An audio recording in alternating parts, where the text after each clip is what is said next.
හොඳයි. අපි එහෙනම් මේ කතාවට ටිකක් ගැඹුරින්ම කිමිදෙමු.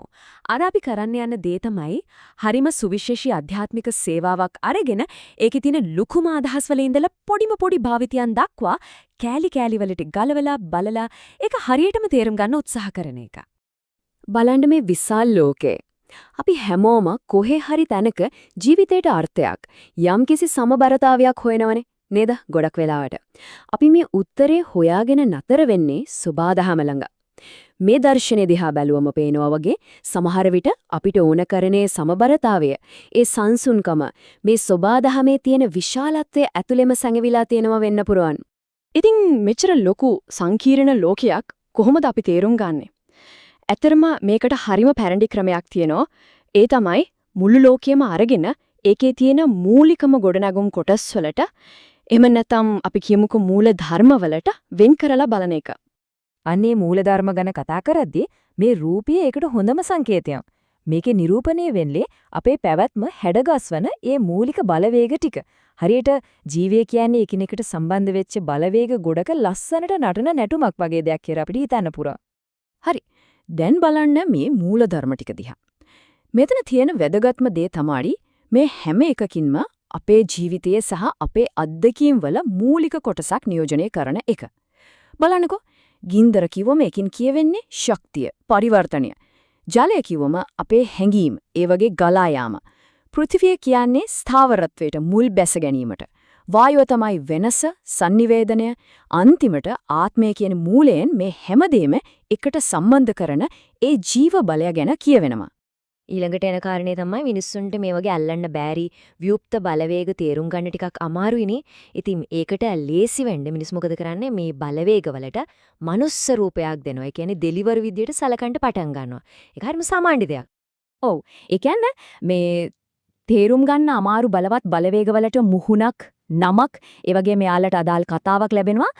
අන්න ඒකට කදිම උදාහරණයක් තමයි මේ දකින්න ලැබෙන ගණදෙවියන්. Hindu සම්ප්‍රදායේ ගොඩක් දෙනෙක් ගෞරව කරන මග පෙන්වන්නේ.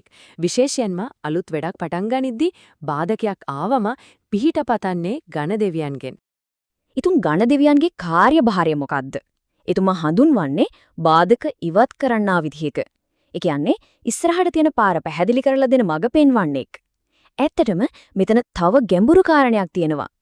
බාධක ඉවත් කරනවා කියන සංකේතය ගැන හිතන එකෙන්ම මනෝවිද්‍යාත්මකව කෙනෙක්ට අභියෝග ජය ගන්න ලොකු හයියක් ලැබෙනවා. හොඳයි. එතකොට මේ වගේ දිව්‍යමය මඟ පෙන්වීමක් කියන අදහස මිනිස්සුන්ගේ ජීවිතවලට ප්‍රායෝගිකව උදව්වක් වෙන අතට අහු වෙන සේවාවක් බවට පත්වෙන්නේ කොහොමද? අපි ඒ ගැන බලමු.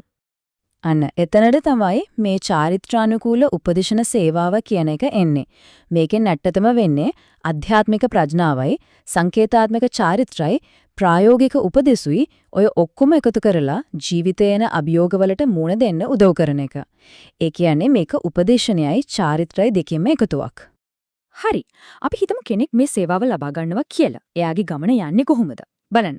මුලින්ම තමන්ගේ ප්‍රශ්නය, ඒ කියන්නේ පෞද්ගලික හරි වෘත්තීය හරි බාධකේ මොකක්ද කියලා හරියටම අඳුන ගන්නවා. ඊට පස්සේ ඒකට මඟ පෙන්වීමක් ඉල්ලනවා. තුන්වෙනි පියවර තමයි විශේෂ චාරිත්‍රාක් කරලා තමන්ගේ අරමුණට හිත යොමු කරන එක. අන්තිමට හිතේ පැහැදිලි බවක් එක්ක අලුත් විදියකට ඉස්සරහට යනවා. බලන්න මේක කොච්චර ප්‍රායෝගිකද කියලා.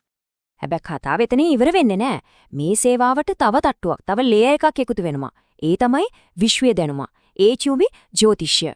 මෙතනදී ජ්‍යොතිෂය පාවිච්චි කරන්නේ ගැටලු හඳුනා ගන්න, විනිශ්චය කරන්න මෙවලමක් විදියට. මේ රූප දෙක දිහා බලන්න එක පැත්තකින් දිව්‍යමය මඟ පෙන්වීම.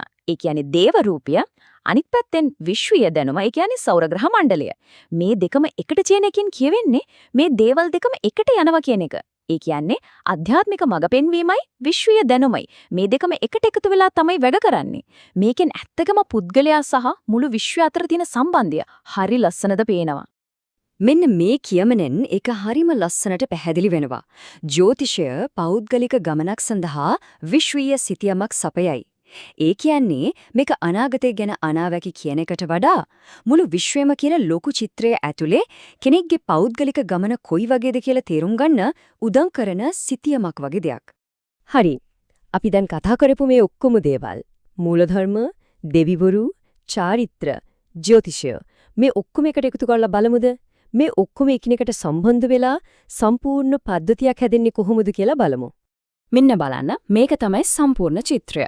උඩින්ම තියෙනවා මුළු විශ්වයම සහ ඒකේ චක්‍ර. ඊට පස්සේ එනවා ජීවේ මූලික ගොඩනගනු කොටස්, ඒ කියන්නේ මූලධර්මය. ඊළඟට බාධක ඉවත් කරන උදව් කරන දිව්‍යමය මඟ පෙන්වීම. මේ හැම දෙයකම මැදේ ඉන්නේ තමන්ගේම සුවිශේෂී ගමන යන පුද්ගලයා. ඉතින් මේ ඔක්කොම එකට එකතු වුණාම මඟ පෙන්වීම සඳහා හදපු සම්පූර්ණ පද්ධතියක් නිර්මාණය වෙනවා. ඉතින් මේ කතාව අවසානයේදී අපි මේ නිශ්චිත උදාහරණයෙන් පොඩ්ඩක් එළියට ඇවිත් අපි හැමෝටම පොදු දෙයක් ගැන හිතමු. කොහොමද අපි හැමෝම තමන්ගේම ජීවිතේ පාර හොයාගන්න, සමබරතාවය හොයාගන්න මේ වගේ පැරණි දැනුමයි තමන්ගේම පෞද්ගලික අත්දැකීමුයි එකට එකතු කරගන්නේ. ඒක ඇත්තටම හිතන්න වටින ප්‍රශ්නයක්.